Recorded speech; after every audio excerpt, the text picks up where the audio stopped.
ভাই নতুন একটা এসে পুরো দেখি ওয়েব সিরিজের নাম শুনলেই এক ধরনের দর্শক হয়েছে, এক ধরনের তাদের না বেরোয় দেখা যাবে এই ব্যাপারটা, তাই না? বলো। আমি একটা কথা বলি, আমি যখন অভিনয় করতে গেলাম ধরুন জন্মভূমি একদম গোড়ার দিকে হয়েছে তো, নাম করেছে জন্মভূমিতে, হঠাৎ দেখছি আমায় বলেছিল একটা চরিত্র আছে তুমি করো, হয়তো নতুন প্রজন্ম হচ্ছে ফাঁকিবাজ। যেটা হয় সেটাই বলছি যে ইনস্টাগ্রামে ফলোয়ার্স দেখে এবং তার ফেসবুক পেজে ফলোয়ার্স দেখে তাদেরকে অভিনয়ের সুযোগ দেওয়া হয়। জীবনে নারী আমার জীবনে অনেক আছে, এই প্রথম আমি জানতে পারলাম হোয়াট ইজ ওয়াইফ।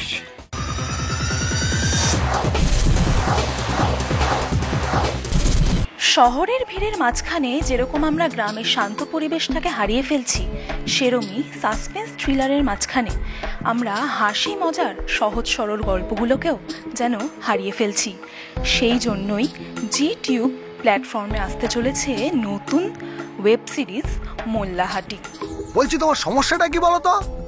সমস্যা তো অনেক। আমার ছোট বৌমা আমাকে সময় মতো খেতে দেয় না, নাতিটাও খুব জ্বালায়, একটুও ঘুমোতে পারি না। তোমার সংসারের সমস্যা নিয়ে তুমি ডাক্তারখানায় এসছো, তোমার শরীরে কি সমস্যা আছে বলবে তো? তুইও বুঝবি রে হারু, শেষ বয়সে মানুষের বেঁচে থাকার কত সমস্যা।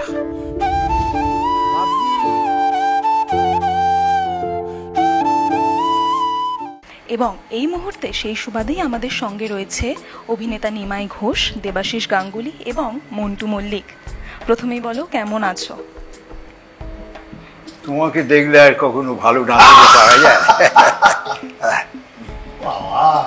দেবাশিস দা ভালো আছি, এই বেশ ভালো আছি। মন্টু দা? আমি অলওয়েজ হ্যাপি থাকি, কারণ এই মুহূর্তে আমি আরো বিশেষভাবে হ্যাপি যে আমি এমন দুজন মানুষের পাশে বসার সুযোগ পেয়েছি। এক জীবনে পরম পাওনা আমার, অনেক পুণ্য করেছি আগের জন্মে, সেই ফল হিসাবে এটা পেয়েছি। আমার খুব ভালো লাগছে। ভালো থাকবে, আবার টাইপ হয়েছে। একদমই। মোল্লাহাটি তোমাদের নতুন কাজ, সেখানে তোমাদের চরিত্রটা শুনবো। প্রথমে নিমাই বাবুর কাছে যাব, তুমি যদি তোমার চরিত্রটা সম্পর্কে একটু বলো। আমার চরিত্র তো উপরে ছবি রয়েছে দেখছো, এক বৃদ্ধের চরিত্র। সে অনেক কিছু ব্যাপারে নেগলেক্টেড, কিন্তু তবু সে বাঁচতে চায়, সে বাঁচার চাইছে, কাউকে খুঁজছে, পাচ্ছে না, এই আর কি। তোমাদের কাছে যাব, তোমাদের চরিত্রটা সম্পর্কে একটু যদি বলো।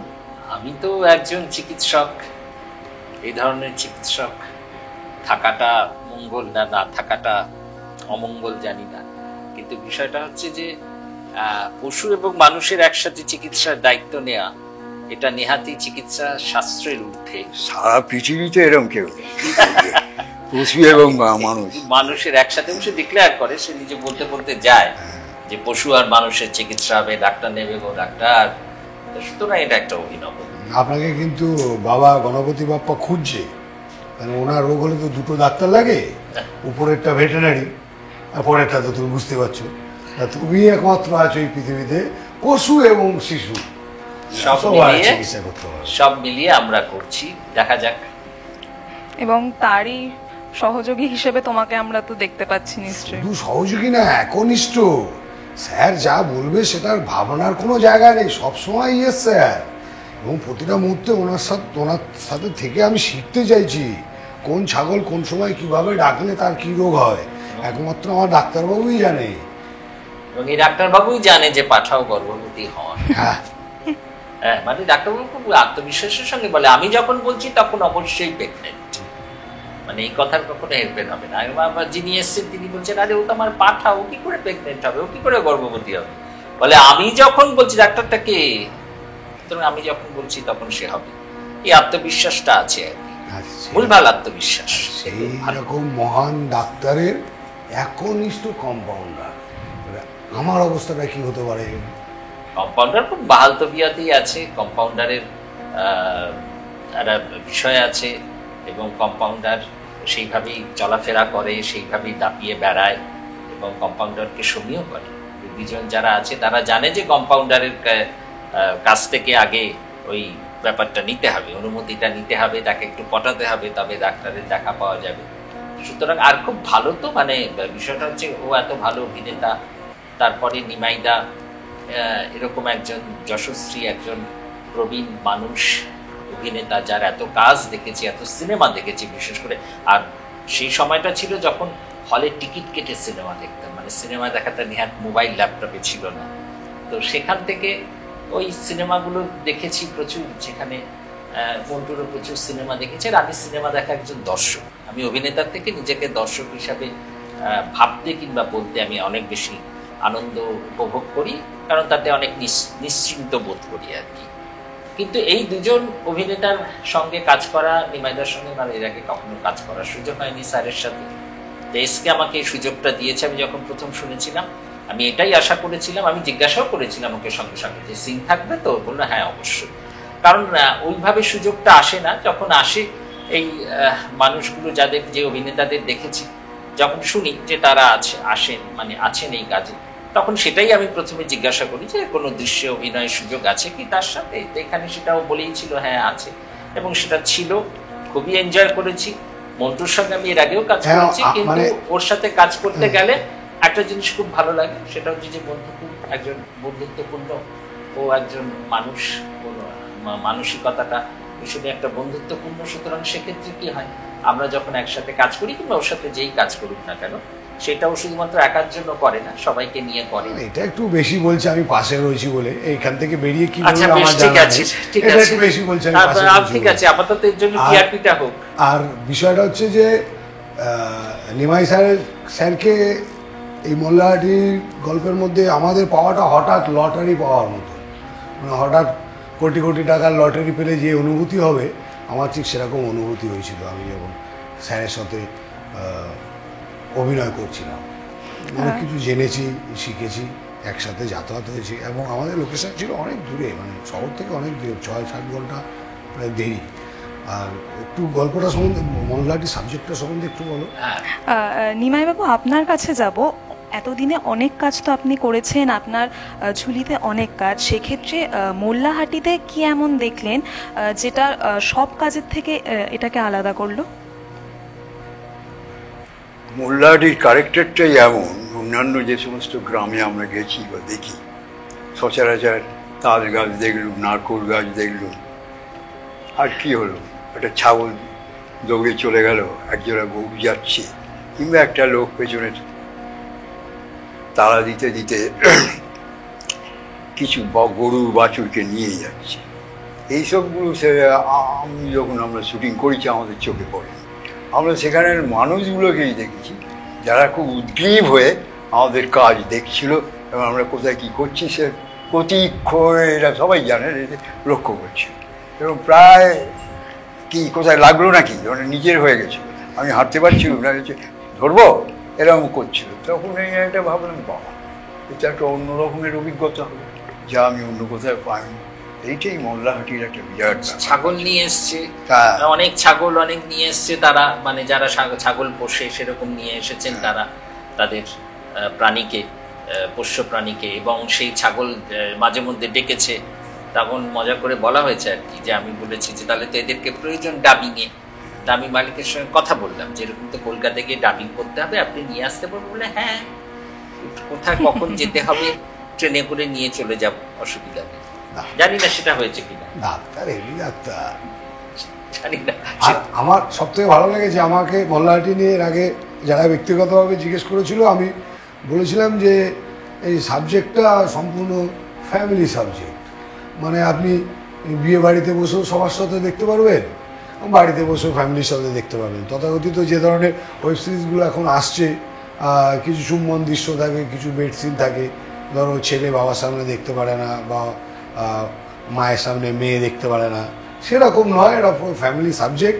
আমি একটা কথা বলবো, এই ওয়েব সিরিজ মানে আমি জানি না, টিভিতে অনেক করেছি, কি রে ভাই নতুন একটা এসে দেখি ওয়েব সিরিজের নাম শুনলেই এক ধরনের দর্শক হয়েছে, এক ধরনের তাদের নাল বেরোয়, দেখা যাবে ওয়েব সিরিজ, এই ব্যাপারটা, তাই না?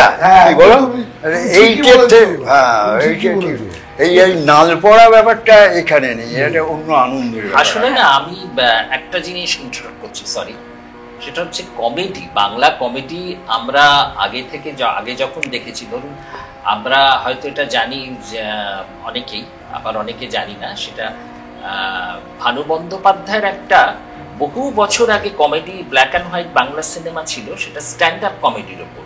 ছবিটার নাম ছিল নির্ধারিত শিল্পীর অনুপস্থিতিতে, এবং সেইটা আজ থেকে কত বছর আগে স্ট্যান্ড আপ কমেডি নিয়ে ভাবা হয়েছে, তখন ব্ল্যাক অ্যান্ড হোয়াইট ছবি হয়, সেই সময়কার একটা সাবজেক্ট। সুতরাং আমার মনে হয় সব সাবজেক্ট আমরা আগে থেকে করে করে এসেছি, কিন্তু একটা বাংলার এই মুহূর্তের সাহিত্য থেকে হোক, তাদের ভাষা থেকে হোক, প্রথমত আমরা নিজেদের ভাষাটা কম ব্যবহার করতে পারলে একটু গর্ববোধ করি, আনন্দ পাই। নিজের ধরনটা থেকে একটু বিচ্যুত হলে আমরা নিজেদেরকে মনে করি যে আমরা অনেক কিছু জেনে গেছি। এই ধরনের বাইরে যাওয়াটাকে আমরা বলি নতুনত্ব। অর্থাৎ আমাদের ধরনের খোলস ত্যাগ করো, আমি নতুন কিছু করছি, এটাই বলে ম্যাক্সিমাম, ভাবি, বলে কিনা ভাবি। তো কিন্তু সেই সাবেকিয়ানা কিংবা সেই জায়গাটাকে ধরে তুমি নতুন কিছু করো, এবং একটা অদ্ভুত ধারা শুরু হয়েছে। মন্টু প্রথম দিকে মিরাক্কেল করেছে, তখনও যে জোকসগুলো বলেছে আমি তো দেখেছি, সেগুলোর মধ্যে একটা অন্য বিষয় ছিল, কিন্তু পরবর্তীকালে আস্তে আস্তে দেখা গেল ভীষণ স্ল্যাং, মানে সেই কথাগুলোর মধ্যে অশালীনতা, অশ্লীলতা কিংবা জোর করে কিছু খারাপ কথা বলাটা হাসি, কিন্তু সেটা তো নয়, যেটা এইখানে এসকে খুব চমৎকার ভাবে অ্যাভয়েড করেছে। মোল্লাহাটিতে এইভাবে অপ্রয়োজনীয় কোনো কথা নেই, কোনো গালিগালাজ নেই, কোনো বাজে কথা নেই। যেটা মানুষের জীবনে ঘটে সেটাই ঘটানো হয়েছে আমাদের মতন করে, এগুলো দেখা হয়েছে। ডিরেক্টর তার মতন করে দেখেছে, আমাদেরকে দায়িত্ব দিয়েছে, আমরা আমাদের মতন করে প্রেজেন্ট করেছি। বিষয়টা যে একদম নতুন কিছু তা নয়। ছাগল কেমন ডাকে, আর ছাগলকে আর অন্যরকম ভাবে কিভাবে ডাকাবো আমরা, কিন্তু ওই ছাগল ডাকার মধ্যে একটা নতুনত্ব আমরা দেওয়ার চেষ্টা করেছি। এই জন্যই বলছি যে মোল্লাহাটিটা দেখুন। আমরা আজকে 3 জন রয়েছি বলে নয়, এখানে সৈকত বলে একজন অভিনয় করেছেন, প্রাঞ্জল অভিনয় করেছেন, সীমা অভিনয় করেছেন, ঘটকের চরিত্রে একজন অভিনয় করেছেন, মাস্টারমশাইয়ের চরিত্রে অভিনয় করেছেন, এবং সবাই মিলেমিশে আমাদের মোল্লাহাটি গ্রামটা বেশ জমজমাট হয়ে উঠেছে। এবং আমরা ডিরেক্টর যখন ব্রেক বলতো, আমরা ওই গাছতলাতেই বসেই খেতাম, খুব একটা চেয়ার টেবিলেরও আমরা মানে বসাই না, মানে আমাদের মানাতো না সাবজেক্টের সাথে। তো মিলেমিশে আপনারা দেখবেন, সাদা সাবজেক্ট, উনি ডাক্তার, আমি ডাক্তারের একনিষ্ঠ কম্পাউন্ডার, ইএসআর ছাড়া ডাক্তারের বাবুর সামনে আর কিছুই বলি না, আর উনি আমাদের সব থেকে বয়স্ক রুগী। এই 3 জনের মেলবন্ধন নিয়ে অনেকটা আছে। তারপর আমার একটি প্রেম আছে, আমার চরিত্রের নাম হারাধন মণ্ডল, আমাকে মোল্লাহাটি গ্রামের সবাই হারু বলে চেনে। ওনার নাম ডক্টর অ্যানিমেল কবিরাজ, পশু এবং শিশু বিশেষজ্ঞ, মানুষের যে কোনো বয়সী মানুষের ঠিক। এবং তারই মধ্যে একটা আর কি হাসির কথা আছে, যেটা হচ্ছে হোমিওপ্যাথি ইনজেকশন, যেটা আমাকে দিয়ে ওনাকে দেওয়ানোর একটা ব্যবস্থা হয়েছে। ওটা স্যার বলবে। না, হোমিওপ্যাথি ইনজেকশন যখন বললে এই ডায়লগটা, তখন আমার খুব মজা লেগেছিল। মজা লেগেছিল, আমি ব্যক্তিগতভাবে হোমিওপ্যাথি ওষুধের পক্ষপাতী। তারপরে বলুন, আমি অনেকবার বলেও ফেলেছি যে আমি ভাবলাম এই ডায়লগটা ও কী করে পেলে। আমি অনেক জায়গায় বলছি ইঞ্জেকশন হোমিওপ্যাথি হয় না, ওকে হেসে রেখেছে। আমি দেখছি এইবার ওই ডায়লগটাই আমি বলছি, আমাকে দিয়ে বলাচ্ছি, এই জন্য ডায়লগটা বলতে আমার খুব মজা লেগেছে। একদমই দৃশ্যটা বলি, উনি অসুস্থ, ওনার আমি প্রশ্ন করছি এক, উনি উত্তর দিচ্ছে এক, মানে প্রথম দৃশ্যে যে আপনার কি হয়েছে, আপনি ডাক্তারখানায় কেন এসছেন, সমস্যা কি না, বলছি সমস্যা কি আপনার। উনি পেশেন্ট, উনি বলছেন আর সমস্যা, বাড়ির ছোট বউ খেতে দেয় না, মেয়ে ছেলেটা খিটখিট করছে। এবার আমি পশু, শিশু, মানুষ সবাইকে সামলাতে সামলাতে আমি ওনার প্রতি বিরক্ত প্রকাশ করি। তুমি বাড়ির সমস্যা নিয়ে ডাক্তারখানায় এসছো, শরীরে কি হয়েছে তুমি বলো, বলে একটু খাসির মাংস একটু চুষে চুষে খাই, ডাক্তার দেখো না কি হয়েছে। তখন ডাক্তারবাবুর কাছে নিয়ে যাই, ডাক্তারবাবু বলেন যে ওনাকে 2 নম্বর ইঞ্জেকশনটা দিয়ে দাও। এবার উনি 2 নম্বর শুনে, এতটাই সাদা মানুষ, উনি 2 নম্বর শুনে ভেবেছে 2 নম্বরই মালটা ভালো নয়, বলছে 2 নম্বরই মাল দেবেন না, আমাকে ওই 1 নম্বরই দেবেন, আমাকে 1 নম্বর তখন ডাক্তারবাবু বলছে 1 নম্বরটা হোমিওপ্যাথি, বলছে আমাকে হোমিওপ্যাথি ইঞ্জেকশনটাই দেন। তার উত্তরে প্রত্যুত্তর আমার একটা সংলাপ ছিল যে তোমাকে পতঞ্জলি আয়ুর্বেদিক ইঞ্জেকশন আছে, সেটা কি দেবো? ছোট ছোট ছোট ছোট ওই যে বললাম মানে হয় না যে অন্য ধরনের শব্দ দিয়ে হাসানো মজা, সেখানে ওই জোর করে কোনো খারাপ শব্দ আমি কম্পাউন্ডার নাম লিখছি, আমি বুঝতে প্রথমে ব্যক্তিটা এসছে, নাম কি বলছে সাকিনা, বয়স কত সবই বলেছি, আমি ভেবেছি কোনো মহিলা হবে, পরে দেখা গেল সাকিনা একটা ছাগল, ছাগলের নাম। আমি যখন জিজ্ঞেস করেছি বিবাহিত না অবিবাহিত, তখন বোঝা গেল যে সাকিনা একটা ছাগল। তো এই মানে সাদা গল্প, সরল চরিত্র, প্রত্যেকটা মানুষ খুব সরল, সাদামাটা কথা বলে, তাদের মনের মধ্যে বলছিলাম একটু আগে যে অত জিলিপি প্যাঁচ নেই। আর আমাদের এই গল্পটা দেখতে গেলেও অত ভাবতে হবে না, অত পড়াশোনা করে বসতে হবে না, আপনারা শুধু দেখুন, আপনাদের খুব ভালো লাগে। ওই যে কম্পাউন্ডার, সে তো তোর পিছন পিছন ঘুরছে, তা এইবার তাকে হ্যাঁটা বলেই দে। ধুর, ওই পাগলটার সাথে কে প্রেম করে? ও বাবা, তোমারও তো দেখছি পেট ফুলেছে, তার মানে হবে ডাক্তার বাবু। নিমাই বাবু, আপনি অনেক আগের প্রজন্মের সঙ্গেও কাজ করেছেন এবং এখন নতুন প্রজন্মের সঙ্গে কাজ করছেন, তো সেক্ষেত্রে কি কি পার্থক্য লক্ষ্য করেন নতুন প্রজন্মের ক্ষেত্রে? আমাকে মনে হয় কিছু বলবে। নতুন প্রজন্ম হচ্ছে ফাঁকি গাছ, সবকিছুই পেয়ে যেতে চায় অল্পে। আগে আমরা যেভাবে কাজ করতাম, স্টুডিও ঢোকাই যেত না, এমন সব ইন্দ্রপুরীর এমন উড়িয়া ছিল, সে একটা ছুঁচ বলতে দিত। হ্যাঁ, এখন টোটাল ব্যাপারটা যে মুড়ি মুড়কির মতো লোক বিকেলে সমস্ত স্টুডিও লোক করে ব্যাগ নিয়ে নিয়ে, আবার ইদানিং হয়েছে ছবি দেয়, গাদা গাদা ছবি নিয়ে সব অফিসে যায়, এইসব ব্যাপারগুলো আছে। তখন কিন্তু এই ব্যাপারটা ছিল না।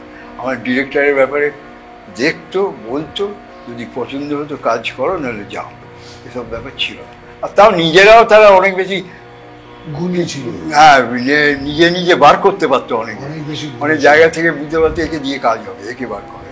ডিরেক্টর নিজেই অনেক খুঁজে, এই যে সত্যজিৎ বাবু, এতে অনেক উনি যত কাজ করেছে, তার মধ্যে যে নতুন ছেলে যে অনেক কাজ করেছে, তাদের আলাদা বাজার হয়েছে। তার কারণ হচ্ছে সত্যজিৎ বাবু নিজে গ্রুপ থিয়েটার দেখতেন, ছেলে পছন্দ করতেন, এগুলো বুঝতেন। আজকাল করে তা নয় তো। হ্যাঁ, আজকাল আবার আর একটা ব্যাপার হয়েছে, যা শুনি, ওই প্রডিউসারের লোক যারা আমাকে আগেই বললো তোমাকে সব ঠিক হয়েছে, দেখবি প্রডিউসার তো তোমার পছন্দ হবে, আমার তো জীবনে পছন্দ করবে না, তাই প্রডিউসারের পেছনে আমিও দুটো লাথি মারি, হাঁটাই সব প্রডিউসারকে, কারণ অরিজিনাল লোক তো কাজ করতে পারছে না, তাই না? হ্যাঁ, তো সেই হচ্ছে কথা। হচ্ছে আজকের জগৎটাই হচ্ছে সব কিছু চ্যানেলবাজি করে পেয়ে যাওয়া, কার কীরকম চ্যানেল আছে সেরকম পেয়ে যাওয়া। ওই যে না, এখন তো আরেকটা নতুন হয়েছে অ্যাক্টিং বাদ দেওয়া মানে দিয়ে, আমি এটা কোনো সমালোচনা করছি না, যার সিস্টেম হচ্ছে সেটাই বলছি। কেউ ভাবতে পারেন আমি ক্রিটিসাইজ করছি, একদম না। যেটা হয় সেটাই বলছি, যে ইনস্টাগ্রামে ফলোয়ার্স দেখে এবং তার ফেসবুক পেজে ফলোয়ার্স দেখে তাদেরকে অভিনয়ের সুযোগ দেওয়া হয়, কারণ এই ফলোয়ার্সগুলো সেই মেগা সিরিয়াল দেখবে, তাদের টিআরপি বাড়বে। অ্যাক্টিং পরের বিষয়, বুঝছো? আমি একটা কথা বলি, আমি যখন অভিনয় করতে গেলাম, যেমন জন্মভূমি একদম গোড়ার দিকে হয়েছে তো, নাম করেছে জন্মভূমিতে, হঠাৎ দেখছি আমায় বলেছিল একটা চরিত্র আছে, তুমি করো, হয়তো কি হবে জানি না, চলো এই গল্পের তো এই তো কি শোক বলে, ডেইলি শো, সে এই ব্যাপার হচ্ছে আস্তে আস্তে ওটা বাড়ে। তার হচ্ছে যে আমি তো কোন দেখছি করতে গিয়ে দেখছি আমায় বলছে যে মিঠু মারা গেল এই কিছুদিন আগে, ও এসে বলছে তোর তো কাজ বেড়ে যাচ্ছে। কীরকম? না টিআরপি ভালো, সেটা হচ্ছে না, টিআরপি হচ্ছে কি ব্যাপারটা, টেলিভিশন কি একটা বিরাট নাম আছে এটা, সেই এসে করতে পারলে তার মানে লোক পছন্দ করছে, এরকম একটা ব্যাপার। তো সেই থেকে তাদেরকে ভালো লাগার ব্যাপারে, তবু একটা ভালো লাগবে যে দর্শককে প্রাধান্য দেওয়া হচ্ছে, দর্শকের পছন্দ অনুযায়ী, দর্শকের চাহিদা অনুযায়ী এদের করে। তা আজকের তো তা হচ্ছে না। ওখানে পিআরও বলে আর একটা নতুন লোক ব্যাপার ঢুকেছে, নতুন পিআরও, পাবলিক কি করে তারা গিয়ে হ্যাঁ পাবলিক রিলেশন। ও বাবা, তুমি তো সব জানো দেখছি। এই পাবলিক ওকে তো জানতেই হবে। হ্যাঁ, এটা পাবলিক PR রিলেশনের অফিসে তুমি কি ওর সঙ্গে জড়িত? দেখ, এটা কেন বলছি, ওদের একটা করে কার্ড দেওয়া হয়। কার্ড দেওয়া মানেই হচ্ছে ওই কার্ডটা থাকলেই তারা গিয়েই বলে, এই যে আমি এই তোমার মতন একটা ছোট্ট মাল নিয়ে গিয়ে হাজির হয়েছে, সব একটা করে তৈরি করে নিয়েছে, গিয়ে এই যে আমি করে চলে যাচ্ছে।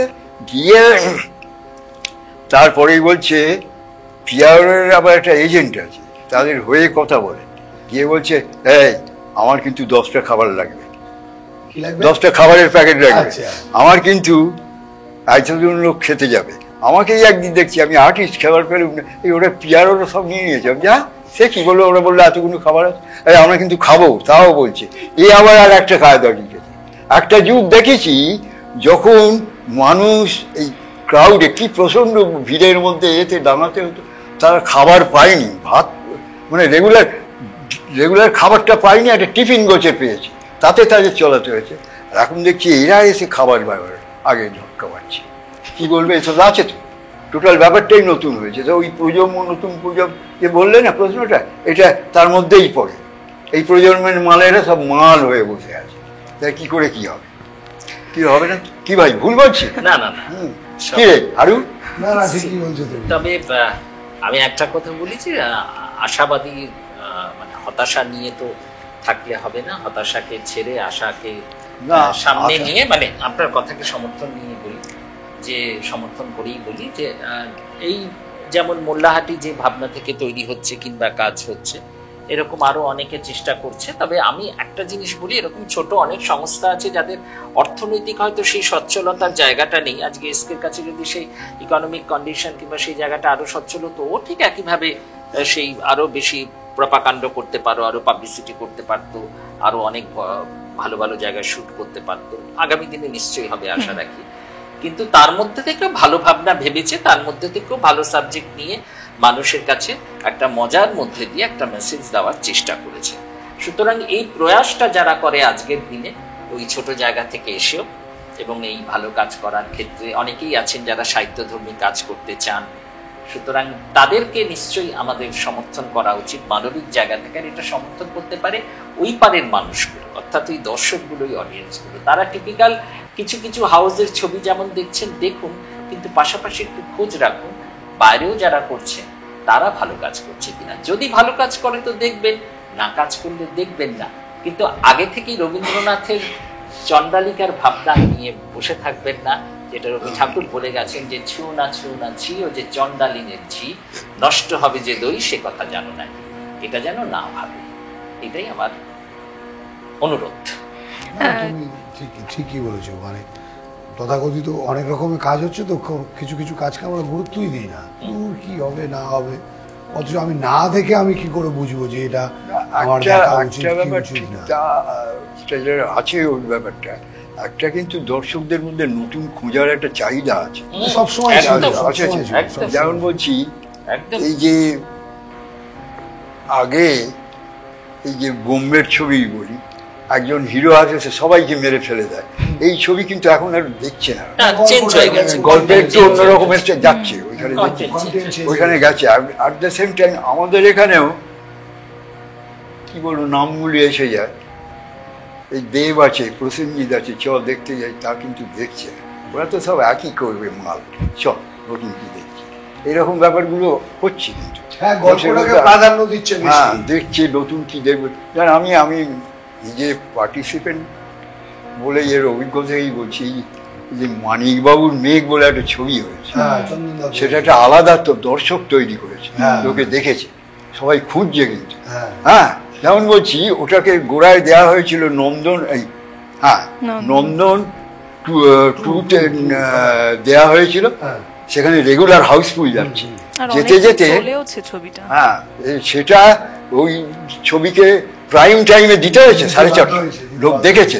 তো তাতে করে বোঝা যাচ্ছে যে ওই ওপর থেকে যতই চাপ থাকুক না, যুগের একটা চাহিদা আছে, তো যে যুগ সেটাকে বার করছে, জেনে নিচ্ছে। এবং আমার নিজের ধারণা, তুমি কি বলো দেবাশিস, এই ছবি আমাদের এই মোল্লাহাটি দেখলেও লোকের মুখে রোগ লোক কিন্তু দেখতে চাইবে। হ্যাঁ, আমি ওটাই বলছি যে দেখুন দেখুন অবশ্যই দেখুন এবং একবার দেখুন। হ্যাঁ। সমালোচনা তো অবশ্যই করবে, আমরা সমালোচনা, আপনাদের সমালোচনা মাথা পেতে নেব, দেখুন দেখুন আগ্রহী রয়েছি, কিন্তু আগে আপনারা দেখুন, দেখে আপনাদের মতামত জানান। একদম সম্পূর্ণ সরল সাদা গল্প, মানুষগুলো খুব সরল। বারবার বলছি, তথাকথিত মানে রাজনৈতিক, অর্থনৈতিক, মোবাইল, ইন্টারনেট এইসব প্রভাব মোল্লাহাটি গ্রামের মানুষদের মধ্যে পড়েনি। সেই গ্রামেরই বাসিন্দা আমরা তিনজন, আমাদের আরো গ্রামের লোকজন আছে। মুখ্য চরিত্রের সীমা আছেন, একজন ঘটকের চরিত্র রয়েছেন, তারপরে সৈকত কাজ করছে অন্য একটা চরিত্রে, আমি ওটা এখন বলতে চাইছি না, ওটা আরো মজার চরিত্র। সৈকত যে চরিত্রে অভিনয় করেছেন, সৈকত কিসে পাঠ করছেন, সেটা আরো মজার চরিত্র। একজন এলআইসি এজেন্ট আছেন, হাঁস, মুরগি, ছাগল, এমনকি মাছের পর্যন্ত ইন্স্যুরেন্স করিয়ে পারলে ইন্স্যুরেন্স করিয়ে দেয়। এরকম সাদা সরল সাদা মানুষের গল্প আমাদের এই গ্রামটা মোল্লাহাটি। ওয়েব সিরিজটা খুব সহজ সরল, সেক্ষেত্রে বর্তমান সময় দাঁড়িয়ে কিন্তু তবু ছক ভাঙা, মানে এই ধরনের গল্প আমরা সচরাচর দেখি না। সেক্ষেত্রে যিনি পরিচালক এসকে, তার সঙ্গে অন্যান্য পরিচালকদের কি কি পার্থক্য আপনারা খুঁজে পান? ক্যাপ্টেন কুল শুনেছেন? ক্যাপ্টেন কুল শব্দ শুনেছেন না? আমাদের এসকে হচ্ছে ডিরেক্টর কুল। ডিরেক্টর সবই বোঝে, সবই বুঝতে পারছে, কিন্তু তখন কিচ্ছু বলবে না।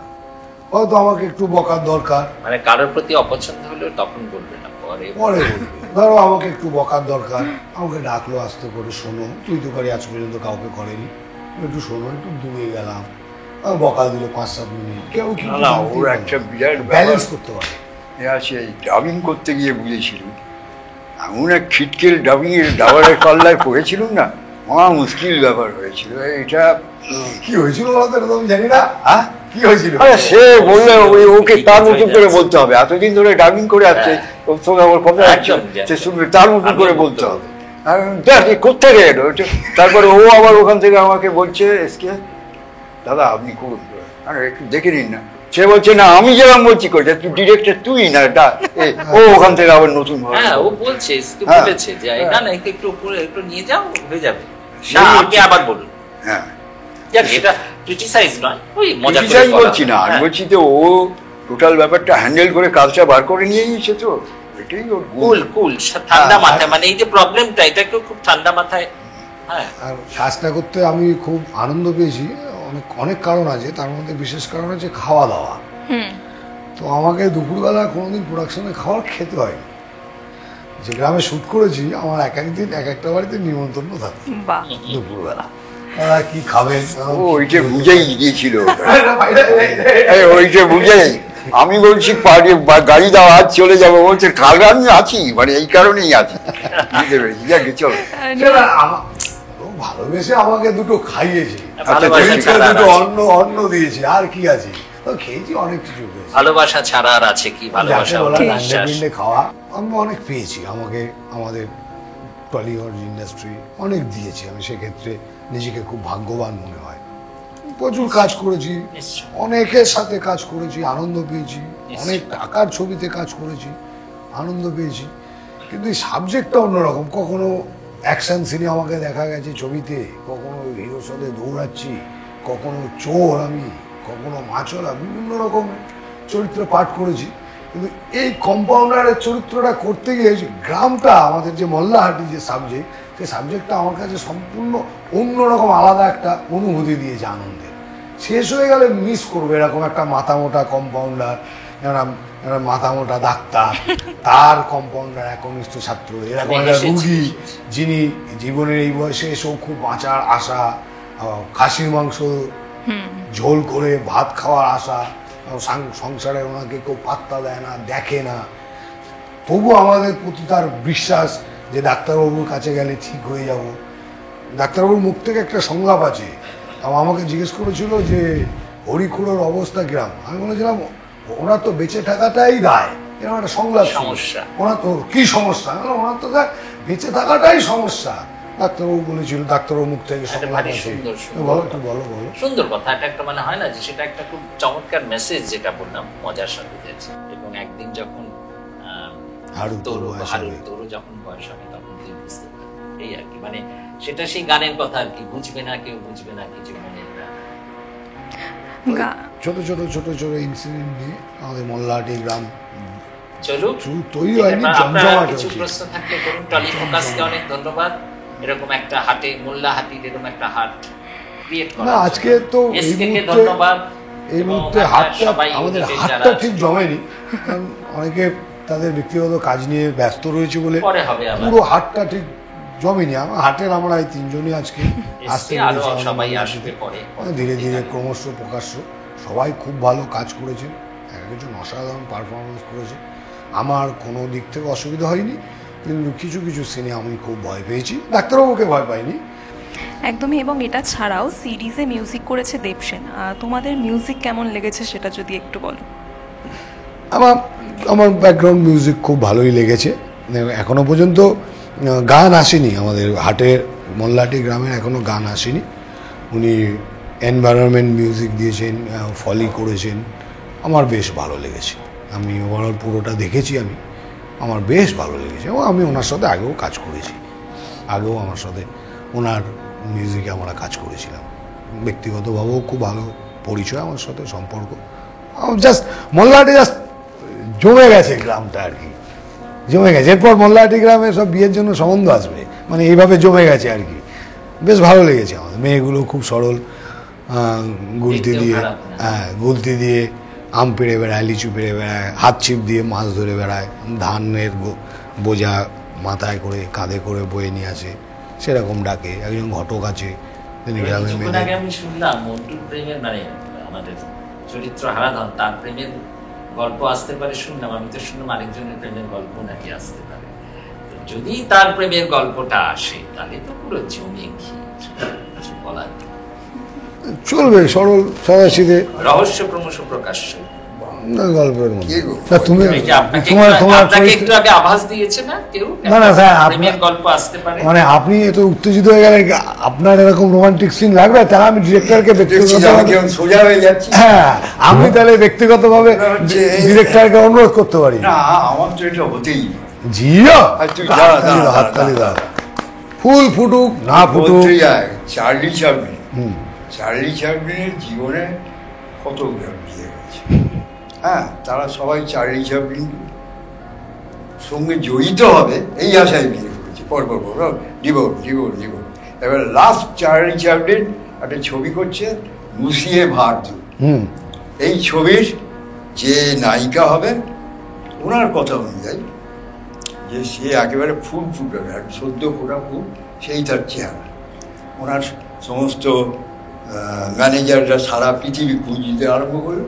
খোঁজার পর পাওয়া গেল একজন এই দিলে, সে হচ্ছে আমেরিকার বিখ্যাত নাট্যকার ইউজিন অনিলের মেয়ে,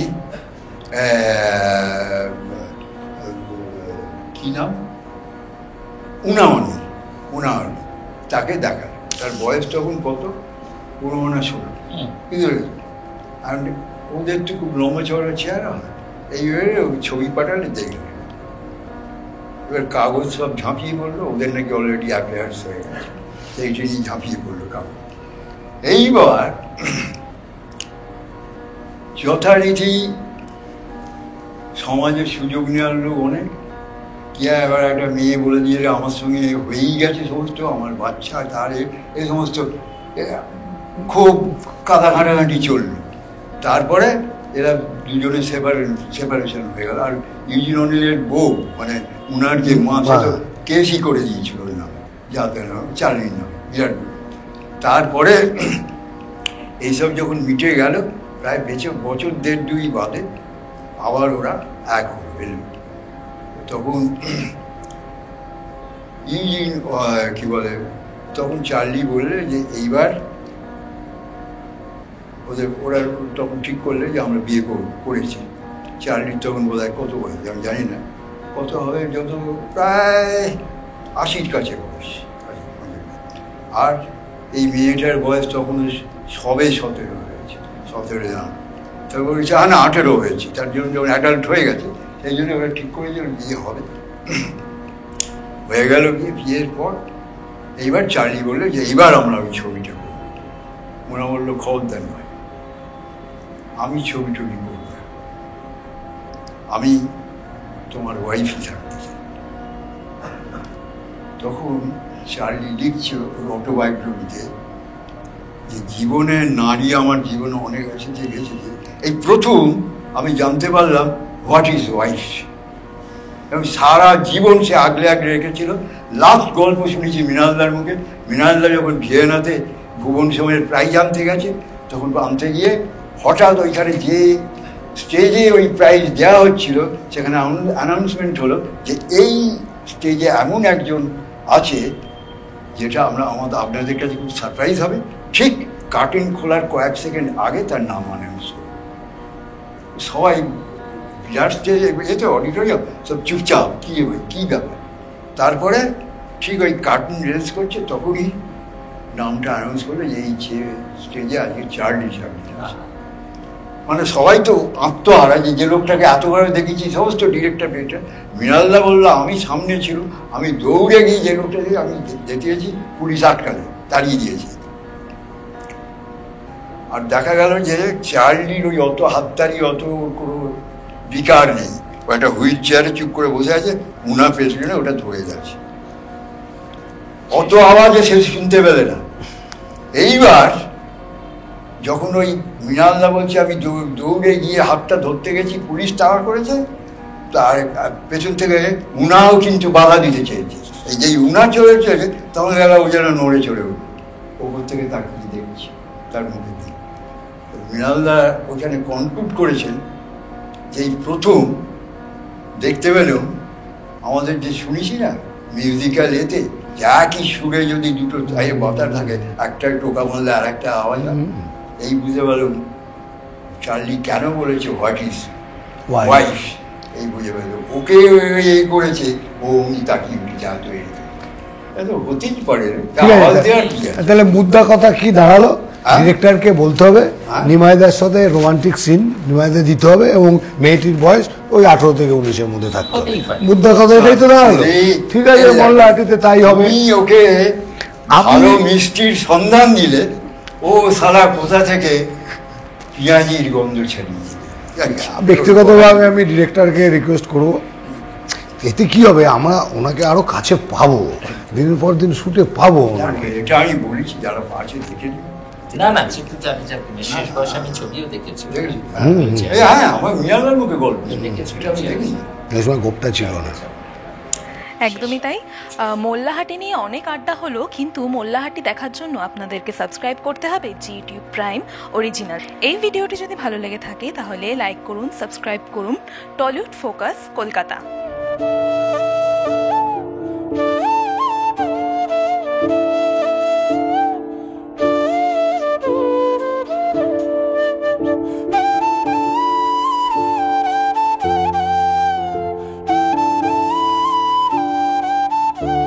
টলিউড ফোকাস কলকাতা চ্যানেলটি আপনাদের ভালো লেগে থাকলে লাইক করুন, সাবস্ক্রাইব করুন এবং আপনাদের পছন্দের ভিডিওটি অবশ্যই শেয়ার করুন।